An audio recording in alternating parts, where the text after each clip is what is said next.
live from the parking lot of Trader Joe's in Sacramento, California. Looking at some pumpkins there. Here we are, and we're exactly 10 minutes early this morning because Constance had an appointment, and it was more convenient for us to do our Trader Joe's parking. Well, we're here, and I'm here, and we're 10 minutes early. Look at all the pumpkins. I'm surrounded by pumpkins, and we like this Trader Joe's a lot, okay? And I get to park right up here at the very beginning here, so I'm going to turn this around and see what I look like. Oh, dear God. Anyway, here I am, and I'm trying to adjust my little thing here, as we say in the audio. There we go. Now everyone is watching the show here, but that's okay. Got the light on me. Anyway, today, okay, is, I believe it's the 16th of October. And the 16th of October, I'm going to talk a little bit about two things that Crowley has to say using the language of tarot. And I'm going to be reading from the book of Thoth a little. As a matter of fact, I'm going to read it a lot, but I have something very interesting that had occurred to me. So if you'll allow me this digression,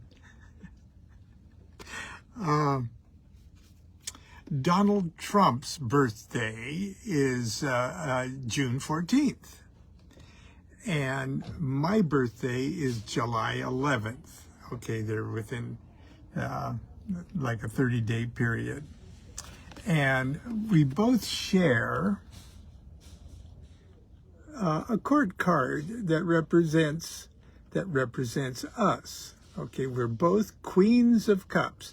Now, I really like being a Queen of Cups, okay?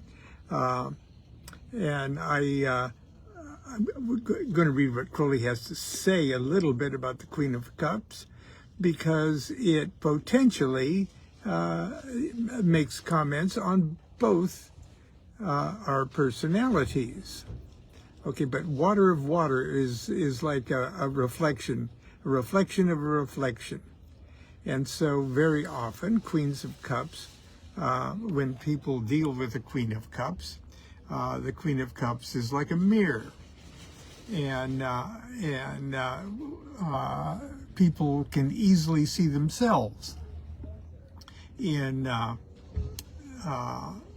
Queen of Cups. Very often you hear some very, some often undereducated or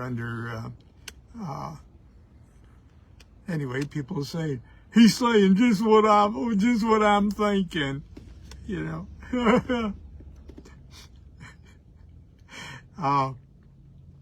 That's because they're seeing themselves reflected back, and everybody likes themselves best. Now that can be, you know, in that case that can be abused, and in other cases that's a good thing. But often, in any case, for good or ill, Queens of Cups are often popular. Now, that's the 30-degree period that both Donald Trump and I share, that 30, okay. So in a sense, personality-wise and stuff, for good or ill, we take on certain of those characters of a Queen of Cups. But we're also born within that 30-day period, within a 10-day period or a decan, okay? And my decan, the Three of Cups, lives inside. Can you read that there? Is there, I don't know why you can't read that. the decan that I was born in, that goes from July,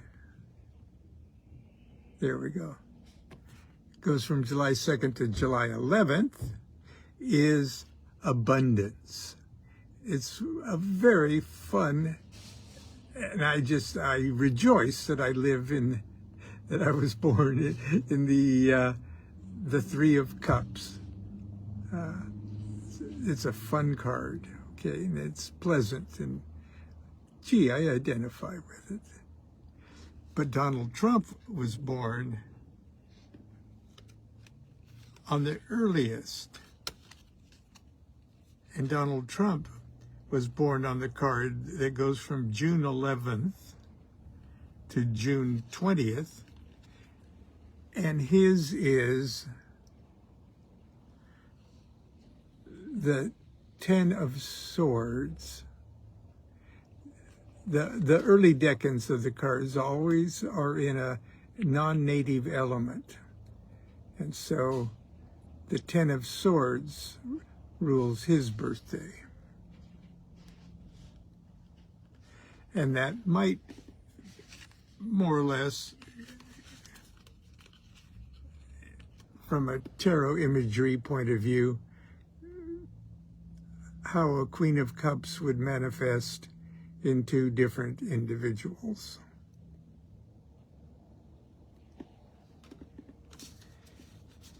And so while we're on that subject, I would like to read what Crowley has to say about the Queen of Cups, because it is not altogether flattering, much as I like myself.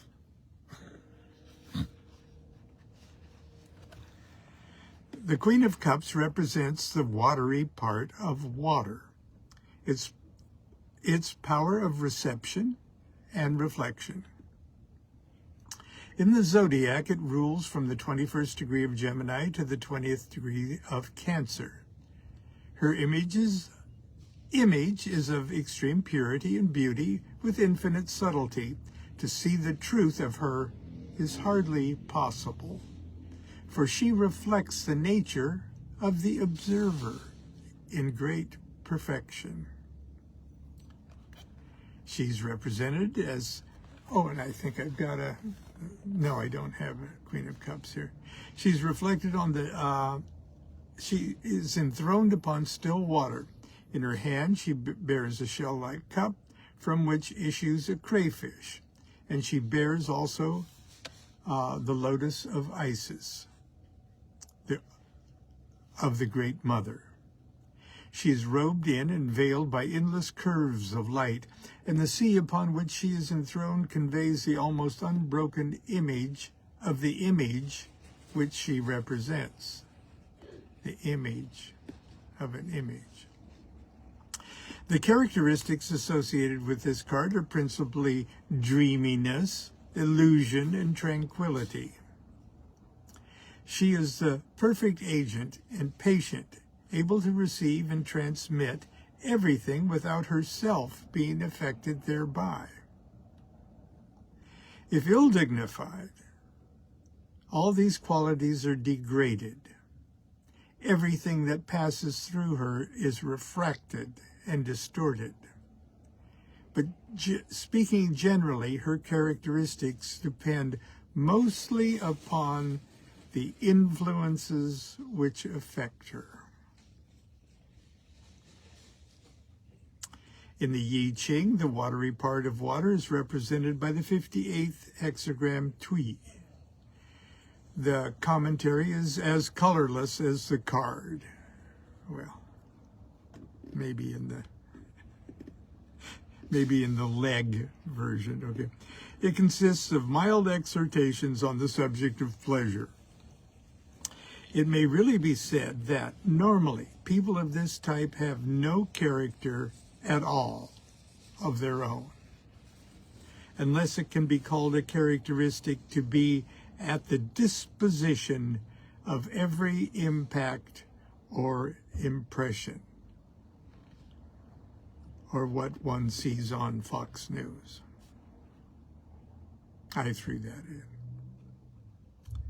There is, however, a hint in line 6 that the chief pleasure of people of this type is to lead and attract others. Such are accordingly, often enough, exceedingly popular. Okay. And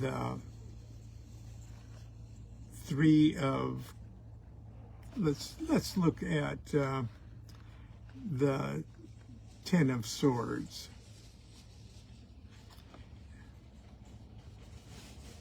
Because Mr. Him is a 10 of Swords. The number 10. So in a way, everything he said about the Queen of Cups is like the trumpet through which the vibrating note of the small card, or the decan, is tooted through that horn. So in other words, for Donald Trump, he's got a horn that says Queen of Cups. But when he blows into the horn with his own particular, more focused, more personal qualities, his toot is the 10 of Swords. So here's his toot. The number 10, Malkuth, is always, as always, represents the culmination of the unmitigated energy of the idea of cups. Okay. It shows reason, run mad, ramshackle riot of soulless mechanism. It represents the logic of lunatics, and for the most part, of philosophers.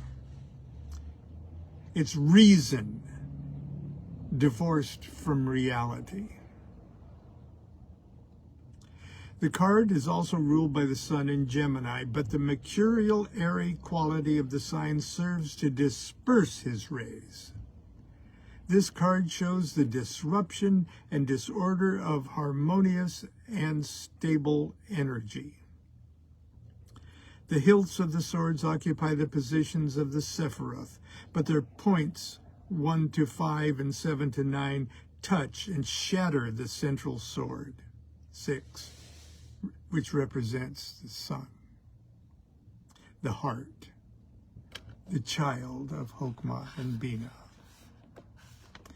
The 10th sword is also in splinters. It is the ruin of the intellect, and even of all mental and moral qualities. In the I Ching, Sol in Gemini is the virtue of the 43rd hexagram Kwai, the watery modification of the phallus. Also by the interlacing interpretation, the harmony of these two same trigrams. The signification is perfectly harmonious with that of the 10 of Swords. It represents the damping down of the creative impulse, weakness, corruption, or mirage affecting that principle itself. But viewing the hexagram as a weapon or method of procedure, it counsels the ruler to purge the state of unworthy officers.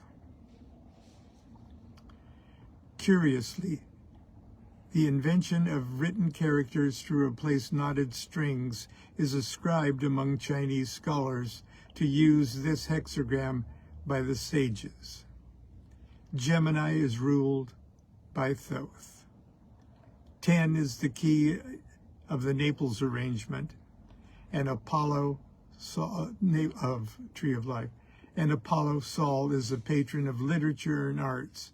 So this suggestion might appear at least no less suitable to the Kabbalistic correspondences than to their double emphasis on water and the sun. Apart from this, however, the parallelism is complete. So that's the toot that comes out of the golden water horn of the Queen of Cups. That's Donald Trump's toot. And my toot, or the toot of my birthday anyway, is that three of Cups.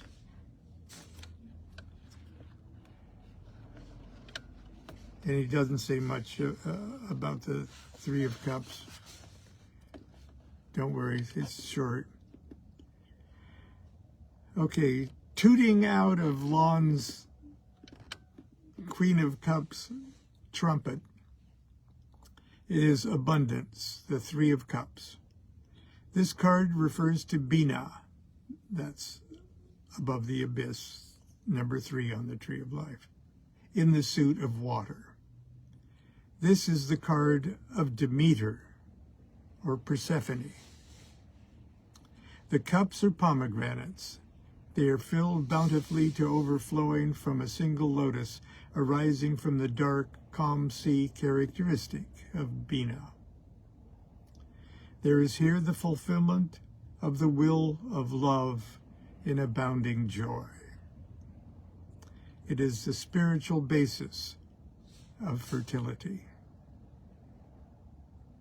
This card is referred to the influence of Mercury in Cancer.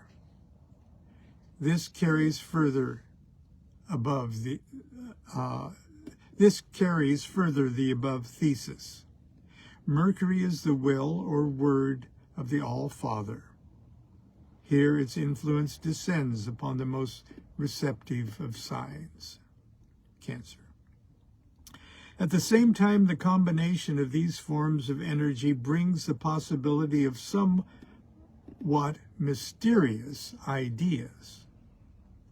Bina, the great sea, is the moon in one aspect, but Saturn in another, and Mercury, besides being the word or will of the All-One, is the guide of the souls of the dead. This card requires great subtlety of interpretation. The pomegranate was the fruit which Persephone ate in the realms of Pluto, thereby enabling him to hold her in the lower world, even after the most powerful influence has been brought to bear. The lesson seems to be that the good things of life, although enjoyed, should be distrusted.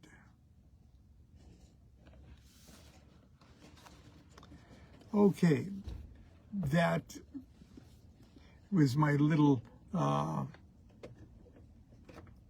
comment on 2 Queens of Cups.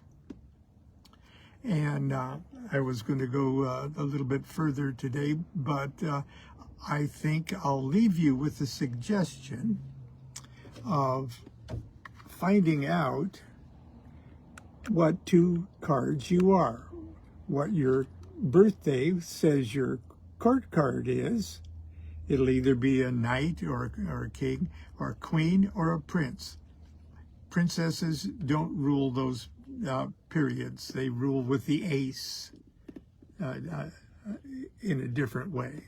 Okay, the zodiacal trumps, there's only 12 zodiacal trumps, and you're one of them.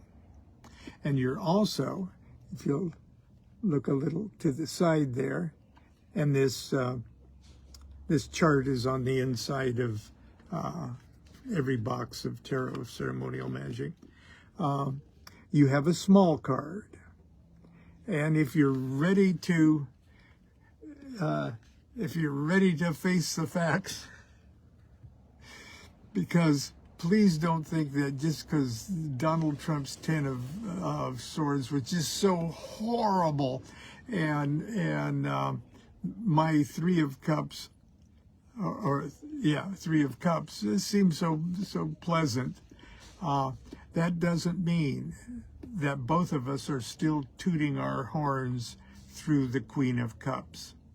And every weird little thing. So in other words, he and I are Queen of Cups brothers. And nevertheless, the potential of the timbre, the purity of the note that comes out of our Queen of Cups trumpet are still dependent on our Queen of Cupsness. And so every bad thing that me and my two other Queen of Cups brothers and sisters have, I also have the potential for all of that shit too. So don't get that confident, okay? Because you're still stuck with the horn that you're playing through. Boy, I'm just full of analogies today. You're stuck with the horn you're tooting through. You may quote me on that. That's it for this this special kind of early edition of the Wednesday show. I'll see you tomorrow, hopefully on time and in my office. Until then, continue to be good to yourself, be good to each other. Do what thou wilt shall be the whole of the law. Love is the law, love under will. And toot the best you can through your horn, okay?